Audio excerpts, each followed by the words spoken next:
The English Channel, 12th February 1942. The water is grey, the sky is lower still, and somewhere beneath a ceiling of cloud that sits barely 300 meters above the sea, 6 obsolete biplanes are flying towards almost certain death. Lieutenant Commander Eugene Esmond knows what he is flying into. He knows the odds. His Swordfish aircraft, fabric-covered, open-cockpit relics of another era, cruise at a maximum speed of 230 kilometers per hour. The German fighters circling above the fleet ahead of him can fly at more than twice that. His escorts, the Spitfires that were meant to shield him, have become separated in the murk. And beneath the cloud, in a corridor of grey channel water stretching from the French coast toward the Straits of Dover, 3 of the most powerful warships in the German Navy are running at full speed for home. The Scharnhorst, the Gneisenau, the Prinz Eugen. 33,000 tons of armor, gun, and engine between them, surrounded by a screen of destroyers, torpedo boats, and a canopy of Luftwaffe fighters so thick that a German sailor later described it as a moving ceiling of aircraft. The operation is called Cerberus. The British press will call it the Channel Dash. And for the men in Whitehall who scramble to respond, it is one of the most humiliating moments of the entire war. Esmond leads his flight down through the cloud. They are met immediately by cannon fire from the escort destroyers and by the Focke-Wulfs dropping from above. One by one, the Swordfish are hit, shredded, turned into burning wreckage falling into the channel. Esmond's own aircraft is ablaze before he has covered half the distance to his target. He presses on anyway. He never releases his torpedo. He never pulls away. He simply flies forward until the sea takes him. All 6 Swordfish are lost. 13 of the 18 men aboard are killed. The German fleet passes through the Straits of Dover and reaches port in Germany. Winston Churchill, informed of the news that morning, sits in silence for several minutes before speaking. And yet, buried inside the catastrophe of the Channel Dash is a story that almost nobody tells. Because the weapon those men were carrying, the torpedo slung beneath the belly of each Swordfish, was not, in fact, a failure. In the right hands, in the right conditions, that same weapon and its direct successors were quietly becoming one of the most lethal anti-ship tools in the entire Allied arsenal. In the years that followed, British aerial torpedoes would send German cruisers to the bottom of Norwegian fjords, would cripple capital ships in broad daylight, and would demonstrate a lethality that the Kriegsmarine had genuinely not anticipated. This is the story of how Britain built, refined, and ultimately deployed a weapon that the history books have largely forgotten. And it is a story that begins not in 1942, but in a workshop in Weymouth nearly half a century before the war even started. To understand why Britain needed a capable aerial torpedo in 1939, you first need to understand the problem that every navy in the world was facing at the outbreak of the Second World War. The surface warship had become almost impossible to destroy through conventional gunnery alone. The great battleships and cruisers of the era were armored to a degree that made direct shell hits survivable. The Scharnhorst class, for instance, carried a belt of armor between 250 and 350 millimeters thick along her waterline. A shell striking that belt at anything less than a perfect angle would simply deflect. Bombs dropped from altitude faced similar physics. A bomb striking a well-armored deck at a high altitude lost penetrating power in proportion to the angle of impact, and in rough seas, the circular error probable of even a well-aimed bomb run made it largely a matter of chance whether anything critical was struck at all. The answer, theoretically, was simple. Strike the ship below the waterline. Below the armored belt, the hull of even the largest warship was relatively thin steel, built to keep water out, not to resist explosions. A weapon that detonated against or beneath that hull would cause catastrophic flooding, list, and, in sufficient numbers, sinking. The torpedo had proven this conclusively during the First World War, when submarines had sent millions of tons of Allied shipping to the bottom of the Atlantic. But the submarine was a slow weapon. It required patience, position, and time. What the Royal Navy needed was something that could be delivered at speed from the air against a moving target in open water. The British had been experimenting with aerial torpedoes since 1914, when a short Type 184 seaplane had become the first aircraft in history to sink a ship using an airborne torpedo.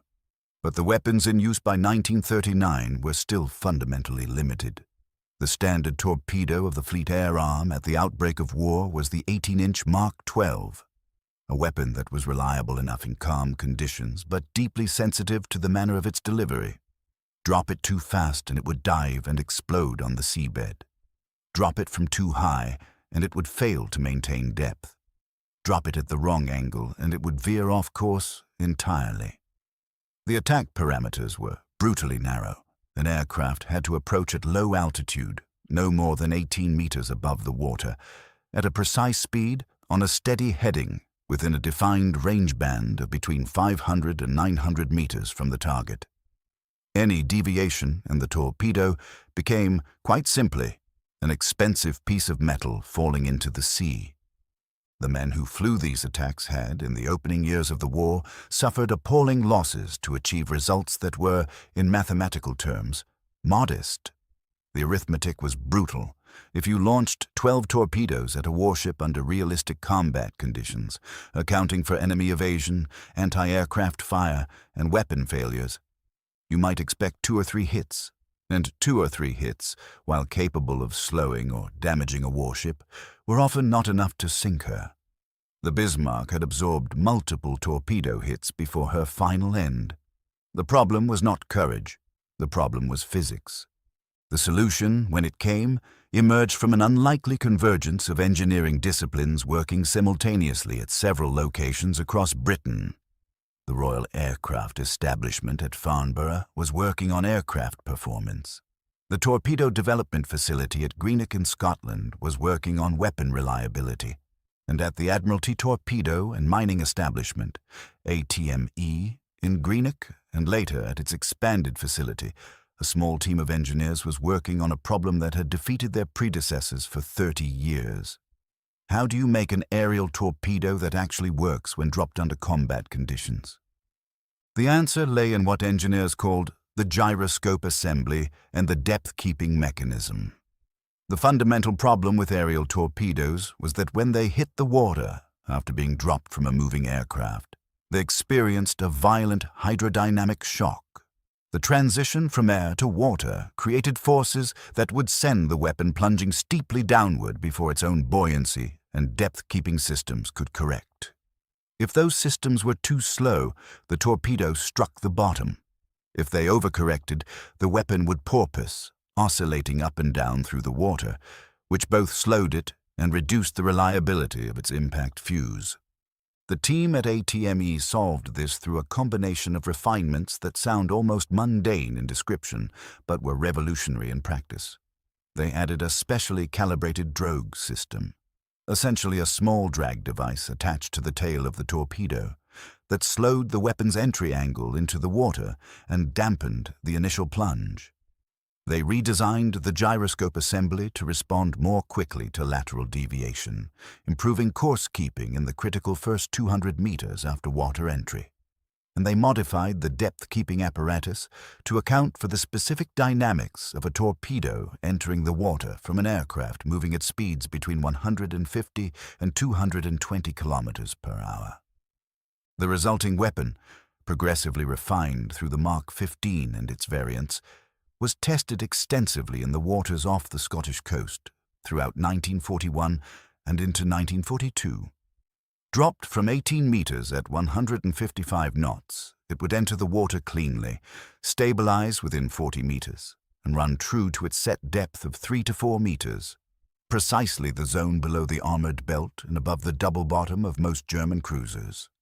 It weighed just under 900 kilograms, fully armed, carried a warhead of approximately 176 kilograms of Torpex explosive, a compound roughly 50% more powerful by weight than the TNT it replaced, and could maintain a speed of 40 knots through the water for up to 1,300 meters.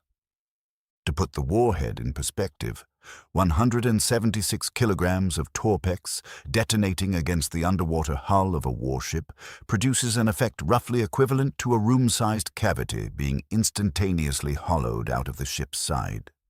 The inrushing water does not just flood one compartment. It creates a pressure wave that travels through the hull structure, buckling frames, splitting welds, defeating watertight bulkheads that were never designed to resist explosive overpressure from inside. A single hit, correctly placed, could flood 2 or 3 compartments simultaneously. 2 hits amidships could break a cruiser's keel. 3 hits virtually guaranteed that the vessel would not reach port. The manufacturing of these weapons was distributed across multiple facilities for security and resilience.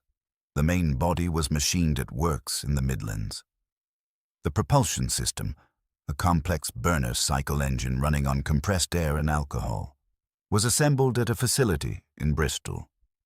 Final assembly and testing took place in Scotland. Production numbers remain partially classified even today, but estimates from declassified procurement records suggest that between 4,000 and 6,000 aerial torpedoes of the Mark 12 family and its successors were produced between 1939 and 1945. The operational use of British aerial torpedoes in the war's middle years tells a story very different from the disaster of the Channel Dash. In the Mediterranean, Swordfish and later Albacore aircraft from the Fleet Air Arm demonstrated that in conditions where the weapon could be delivered correctly and where escort screens were thinner or less prepared, the torpedo was devastatingly effective. The attack on the Italian fleet at Taranto in November 1940 had already demonstrated the principle. 11 Swordfish, operating at night, had put 3 Italian battleships on the harbor bottom with 11 torpedoes. But the Norwegian theater provided the test that really mattered. Torpedo attacks against heavily armed German warships in daylight in confined waters against crews and escort screens that were fully alert and prepared to respond. In the spring of 1942, Beauforts of Coastal Command, Bristol Beauforts, twin-engined torpedo bombers that could carry the standard 18-inch torpedo at speeds approaching 400 kilometers per hour, began operating against German shipping along the Norwegian coast with increasing effectiveness. The attacks were not always successful. The losses were real, and the courage required was extraordinary. A Beaufort attacking a warship at masthead height, in daylight, within 500 meters of the target, was flying through what crews described as a wall of tracer and cannon fire so dense that the air itself seemed solid. If you're finding this interesting, a quick subscribe helps more than you know. But the cumulative effect was undeniable. The cruiser Lutzow was struck by a torpedo from a Beaufort in June 1941, receiving damage so severe that she was out of operational service for 7 months. The Prinz Eugen, one of the very ships that had run the Channel Dash, was struck by a submarine torpedo in February 1942, and so badly damaged that repairs took until the following year. Aircraft and submarine torpedoes were working in combination, making the Kriegsmarine's Norwegian operations progressively more costly. And then came the attack that the history books mention only in passing, and which deserves far more attention than it receives. The comparison with German and American torpedo programs illuminates just how significant British development had been. Germany's own aerial torpedo program was, by the standards of a nation with such advanced engineering capacity, surprisingly troubled. The LTF-5B, the standard Luftwaffe aerial torpedo of the war, was broadly comparable to the British Mark 12 in dimensions and warhead weight, but suffered persistent depth-keeping problems that German engineers never fully solved.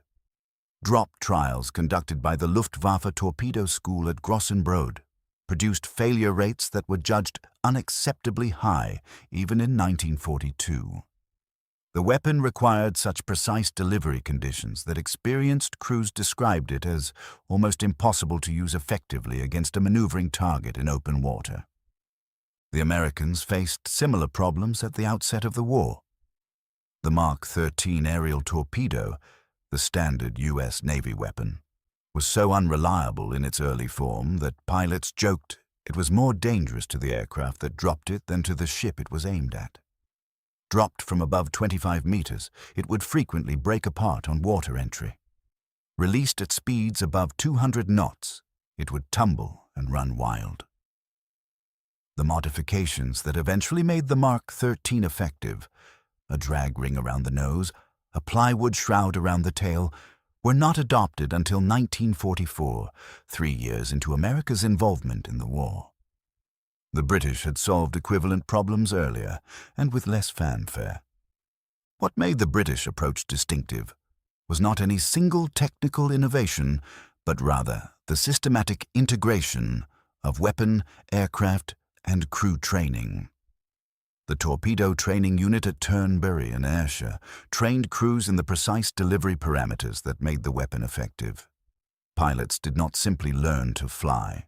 They learned the exact sight picture, the exact height and speed and angle that would send a torpedo into the water on a true course. This marriage of weapon engineering and human training was something neither Germany nor America fully replicated until late in the war.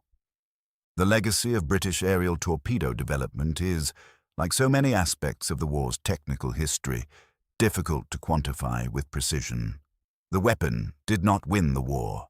No single weapon does, but it reshaped German naval strategy in ways that had profound consequences for the broader conflict. By mid-1942, the threat posed by British torpedo aircraft had become significant enough that the Kriegsmarine was routing its capital ships only in conditions of limited visibility, keeping them in Norwegian fjords rather than using them for active commerce raiding, and devoting enormous resources to escort screens whose primary purpose was to protect against torpedo attack from the air. Each German destroyer assigned to escort a capital ship was a destroyer not hunting Allied convoys. Each Focke-Wulf patrol over Norwegian waters was an aircraft not bombing British cities. The weapon had a deterrent effect that extended far beyond the ships it actually struck. The post-war analysis conducted by the British Naval Intelligence Division estimated that fear of torpedo attack contributed significantly to the decision to keep Tirpitz confined to Norwegian fjords for much of her operational life. The world's most powerful battleship, kept from the Atlantic trade routes largely by the credible threat of being struck below the waterline by weapons carried in fabric-covered biplanes and twin-engined torpedo bombers. That is a remarkable statement about what the weapon had become. A handful of surviving examples of Second World War British aerial torpedoes can be seen today. The Fleet Air Arm Museum at Yeovilton in Somerset holds examples of both the Swordfish and the weapons she carried. The Brooklands Museum in Surrey contains Beaufort-related material, and in the Imperial War Museum's collections, the engineering story of the torpedo program is preserved in technical drawings, test reports, and the quiet testimony of the men who flew with these weapons slung beneath their aircraft into skies that were anything but quiet. Returned then to the English Channel on February 12, 1942. To Eugene Esmond, flying a burning biplane toward a fleet of warships in broad daylight. To the 5 other Swordfish falling around him. To the 13 men who did not come home. The Channel dash was, in the immediate term, a German success. The ships got through. The headlines were catastrophic for British morale. Churchill's silence, sitting with the news that morning, speaks to a humiliation that no amount of subsequent spin could entirely paper over. But the weapon those men were carrying was not the failure that day. The conditions were the failure. The missing fighter escort, the inadequate planning, the decision to send 6 aircraft against 33,000 tons of warship without proper support. The torpedo itself, the 18-inch weapon hanging beneath each Swordfish, was the product of 30 years of British engineering and the accumulated knowledge of every trial, every failed drop test, every modification made by anonymous engineers in workshops from Weymouth to Greenock. It was a weapon that, in the right hands and the right conditions, would prove its worth again and again in the years that followed. The men of 825 Naval Air Squadron flew into that wall of fire knowing they would almost certainly not survive. Esmond was awarded the Victoria Cross posthumously. 5 of the 6 aircraft were destroyed before they could release their torpedoes effectively. And yet the attack was not futile.